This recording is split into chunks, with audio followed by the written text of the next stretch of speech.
हम चाहेंगे अनिल दा अपनी बातों को रखेंगे, ध्यान से सुनेंगे।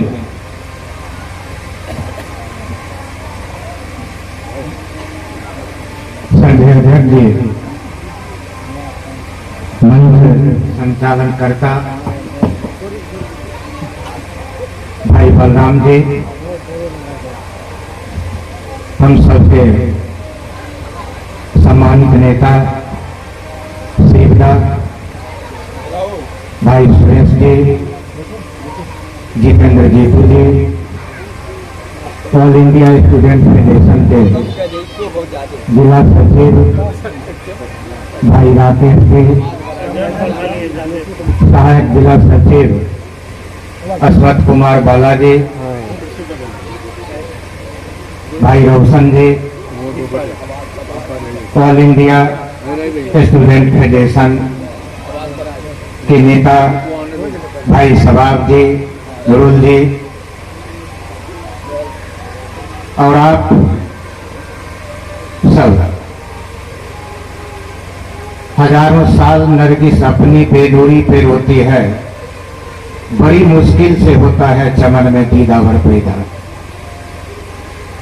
कॉमरेड श्याम सुंदर शर्मा जी इस इलाके के, इस चमन के ऐसे ही दीदावर में से एक थे। जब सिद्धांत, त्याग, कुर्बानी ये महज किताबी भाषा बन के रह गया हो, ऐसी दौर में ये सुर्ख परचम के सिपाही आज भी अगर इसकी राजनीति कर रहे हैं तो ये बहुत बड़ी बात। इसीलिए जीना उसी का जीना जिसने ये राज लोग धर्म को नहीं मानता, अध्यात्म से इसका कोई वास्ता नहीं है, उन लोगों के लिए हम ये कहना चाहेंगे, धर्म अगर प्रदर्शन का रूप ले ले तो वह धर्म धर्म नहीं, वह ढकोसला है। धर्म का, अध्यात्म का अगर राजनीतिकरण होने लगे तो वो धर्म धर्म नहीं, वो सांप्रदायिकवाद का विकृत चेहरा हम सबों के सामने खड़ा हो जाता है। धर्म वही है जो धारण करने योग्य हो। ये श्रद्धांजलि कार्यक्रम और पहले शुरू किया जा सकता था, लेकिन बलराम जी को इंतजार था कि थोड़ा सूर्य की जो प्रखरता है वो थोड़ा धीमा पड़ जाए तो हम इस कार्यक्रम की शुरुआत करें। इसीलिए हमने कहा कि धर्म वही है जो धारण करने योग्य। यही अगर जाड़े के मौसम में हम लोग होते तो गर्म कपड़ा के साथ यहाँ बैठे होते, लेकिन अभी हम लोग पंखा की हवा की तलाश कर रहे हैं। आत्मा रक्षिते धर्म, आत्मा से ही परमात्मा बना। जिन लोगों को इस बात का एहसास नहीं है, आत्मा को कष्ट देना परमात्मा को कष्ट देने के समान। रामकृष्ण परमहंस जी महाराज वो कुछ दिनों के लिए वो मुस्लिम परिवार में रहना शुरू किए और एक मुस्लिम की तरह ही वो सारा व्यवहार करते थे। उसके बाद उन्होंने महसूस किया कि सारे धर्मों का लब्बो लबाब एक ही है, और वो है भाईचारा, प्रेम का संदेश देना। उन्हीं के शिष्य थे स्वामी विवेकानंद। उन्होंने कहा कि हम अपनी प्रार्थना को आगे इसलिए बढ़ाना चाहते हैं कि ताकि यह समाज, यह देश बेरोजगारी और गरीबी मुक्त हो सके। जो लोग स्वामी विवेकानंद को पूजते हैं या मानते हैं, उनके गुरु रामकृष्ण परमहंस के बारे में अगर वो जानना चाहते हैं तो उन्हें प्रेम की बात करनी चाहिए, उन्हें मिल्लत की बात करनी चाहिए। नफरत की यहां कोई जगह नहीं है। लेकिन वो कौन लोग हैं? वो कहते हैं मारो काटो, मंदिर मस्जिद याद करो। हम कहते हैं बेघर बेघर लोगों को आबाद करो। हम कहते हैं बेघर बेघर लोगों को आबाद करो। यही फर्क है। जो धर्म का नाम लेके जो संप्रदायवाद की राजनीति करते हैं और दूसरी तरफ हमारे कॉमरेड श्याम सुंदर शर्मा जी जैसे जो अध्यात्म के मानने वाले लोग। हम पूछना चाहते हैं, धर्म हिंदू नहीं होता, धर्म मुस्लिम नहीं होता, युग धर्म होता है।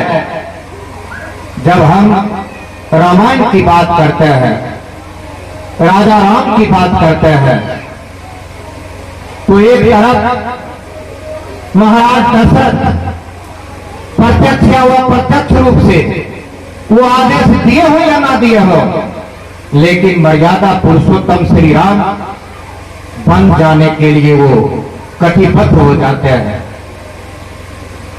दूसरी तरफ भरत को सिंहासन मिला था, उसे तो नतमस्तक हो जाना चाहिए था अपनी माता श्री कैकेयी के चरणों में कि इन्हीं मां के बदौलत हमें ये राज सिंहासन मिल रहा है। लेकिन भरत अपनी मां को जो कुछ भी कर सकते थे उन्होंने कह सुनाया और मनाने चले मर्यादा पुरुषोत्तम श्री राम को। वो जंगल गए और अब लाख आरज़ू विनती के बावजूद जब मर्यादा पुरुषोत्तम श्री राम वापस आने के लिए तैयार नहीं होते हैं तो लास्ट में उनका खड़ाऊ लेके ये वापस आते हैं। 14 साल तक किसने राज किया? भरत नहीं बैठे उस सिंहासन पर। मर्यादा पुरुषोत्तम श्री राम का वही चरण पादुका, वही खड़ाम, वही आसन ग्रहण किया।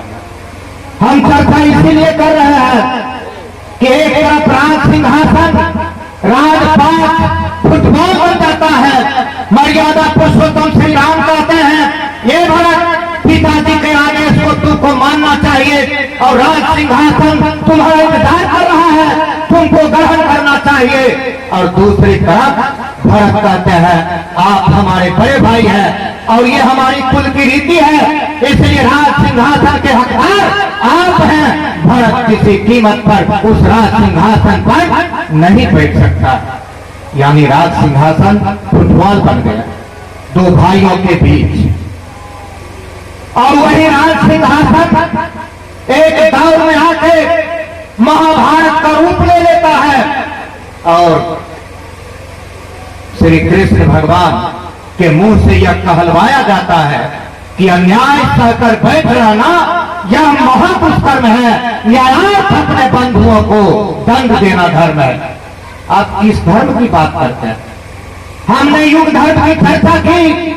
कोई शास्त्रार्थ करने वाले आके शास्त्रार्थ करे, वो बता दे कि कभी मर्यादा पुरुषोत्तम श्री राम की लड़ाई अगर कहीं अल्लाह अकबर किसी से हुआ हो, एक भी उदाहरण बता दे। अगर कहीं कोई फाइल टांग के कोर्ट कचहरी गए हो तो वो आके बता दें मर्यादा पुरुषोत्तम श्री राम की लड़ाई किससे हुई? रावण से। कौन था रावण? ब्राह्मण कुल का शिरोमणि रावण, महापंडित रावण। लेकिन चुके हुआ न्यायी था, अत्याचारी था, जुल्मी था, इसलिए मर्यादा पुरुषोत्तम श्री राम का धनुष बाण रावण की तरफ उठ खड़ा हुआ और दूसरी तरफ श्री कृष्ण का वो सुदर्शन चक्र उस जुल्मी के लिए तैयार बैठा था। उस राय में भी हिंदू सुरक्षित नहीं है। कहां जाना चाहिए? बरहिया हम लोगों को मार्च कर जाना चाहिए। गिरिराज बाबू कहां जाना चाहिए जरा वो जगह भी बता दी। इसीलिए हमने धर्म और अध्यात्म की बात की, उससे सांप्रदायिक चेहरा को सामने लाने का जो हम प्रयास कर रहे हैं। ये मौजूदा दौर में आपको ये बात समझना होगा। जब रजौरा की घटना, जब बरौनी की घटना, जब बारों की घटना, पुराना कहावत है कि माछी खोजे घाव और दुश्मन खोजे दाव। आग लगने पर लोग पानी लेके दौड़ते हैं, लेकिन एक ऐसा जनप्रतिनिधि, एक ऐसे दल के राजनीति करने वाले जो आग लेके दौड़ पड़ते हैं, नफरत की उस खाई को बढ़ाना चाहते हैं, दंगा करवाना चाहते हैं। अरे इस दंगा में हम ही गरीब लोग झुलसेंगे, मरेंगे, कटेंगे।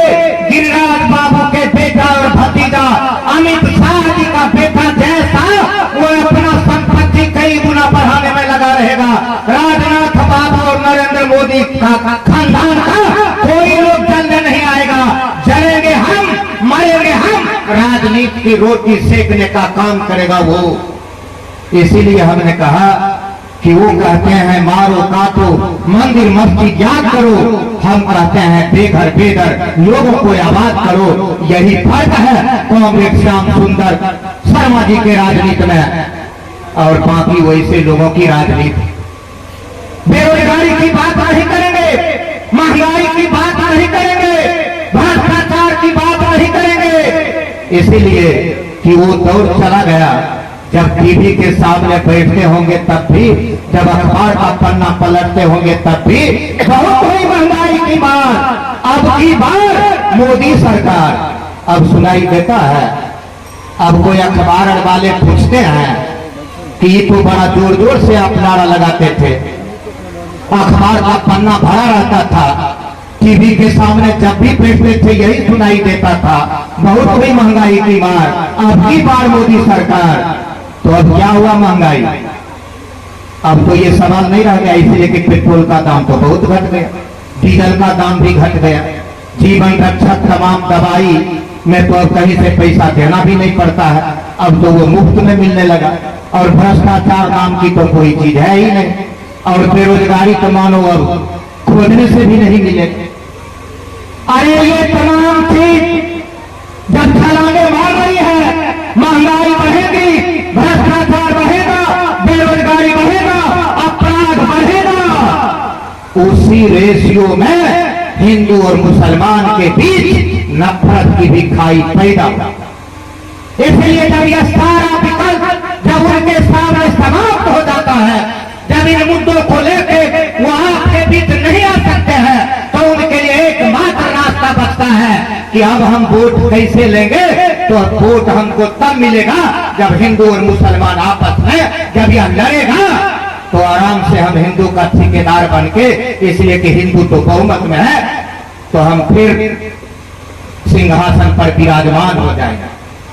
इसलिए जब हम कॉमरेड श्याम सुंदर शर्मा जी जैसे शख्सियत के समाजक्रम पर आयोजित श्रद्धांजलि कार्यक्रम में भाग ले रहे हैं, तो हमें इन चीजों पर गौर करना चाहिए कि क्या वजह है कि चीन कृत्रिम सूर्य बना रहा है, 13,000 उपग्रह छोड़ने की तैयारी में, और हम गाय गोबर हिंदू मुसलमान से ऊपर निकल ही नहीं रहे।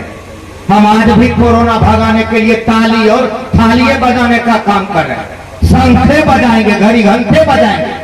अरे इस पर गौर क्यों नहीं करते हैं? कहां इस देश को ले जाना चाहता है, कहां इस समाज को ले जाना चाहता है? आपसे शिक्षा भी छीना जा रहा है, आपसे स्वास्थ्य भी छीना जा रहा है। कोई गरीब लोग अगर बीमार पड़ जाए तो फिर डॉक्टर के यहाँ जाने के बाद 2 दिन पहले ही शिवदा फोन किए थे, 1,15,000 के बिल दे दिलके हन अनजान जी, तनी जाओ हॉस्पिटल। वो गरीब लोग मुसहर परिवार से आवे छे, खाए को ओकरा उपाय नहीं छे, वो कहां से देते 1,15,000 रुपया? गरीब लोगों से इलाज छीन लिया गया, शिक्षा छीन लिया गया, बाकी चीजों की चर्चा कर चुके हैं। अरे जब आजादी के 75 साल पर जब जश्न मना रहे हो पूरे देश में, एक बार इन सवालों का जवाब दे दो। हम तो नारा लगाया करते थे, साथी तो नारा लगाया करता था, आज भी लड़ाई कर रहा है दिनकर विश्वविद्यालय के लिए, आज भी लड़ाई कर रहा है। राष्ट्रपति का बेटा हो या चपरासी का संतान, शिक्षा लेने एक समान शिक्षा की बात तो छोड़ दीजिए। इतनी महंगी शिक्षा कि ये विश्व गुरु बनने का दावा करने वाले, ये 56 इंच का सीना लेके घूमने वाले भारत जैसे देश के विद्यार्थी को यूक्रेन जैसे देश में जाना पड़ता है। इससे बड़ा दुर्भाग्य और क्या हो। ये मीडिया के लिए कोई सवाल नहीं है। ये शिक्षा, ये चिकित्सा, ये बेरोजगारी, ये महंगाई, ये भ्रष्टाचार, वो जब भी बात करेगा हिंदू मुसलमान की बात करेगा, मंदिर मस्जिद की बात करेगा। इसलिए अगर आप अखबार पढ़ के, टीवी देख के अगर आप समझ बनाएंगे तो हम चले जाएंगे, हम चले जाएंगे, हम नुकसान का सौदा लेंगे। इसलिए सही रास्ते पर अगर चलना है तो इन सबसे अलग आप इन चीजों को आप देखिए, सूक्ष्म दृष्टि से उसको तौलिए, नापिए और तब आप तय कीजिएगा कि निश्चित रूप से कांग्रेस श्याम सुंदर शर्मा ने जो रास्ता दिखाया है वही रास्ता हम तमाम लोगों के लिए अनुकरणीय है। यही कांग्रेस श्याम सुंदर शर्मा के प्रति सच्ची श्रद्धांजलि होगी। भारतीय कम्युनिस्ट पार्टी बिहार राज्य परिषद की ओर से कांग्रेस श्याम सुंदर शर्मा के प्रति यही कहते हुए हम श्रद्धांजलि अर्पित करते हैं। शोकाकुल परिवारों के प्रति अपनी एकजुटता प्रदर्शित करते हुए कांग्रेस श्याम सुंदर शर्मा अमर रहे, कांग्रेस श्याम सुंदर शर्मा को लाल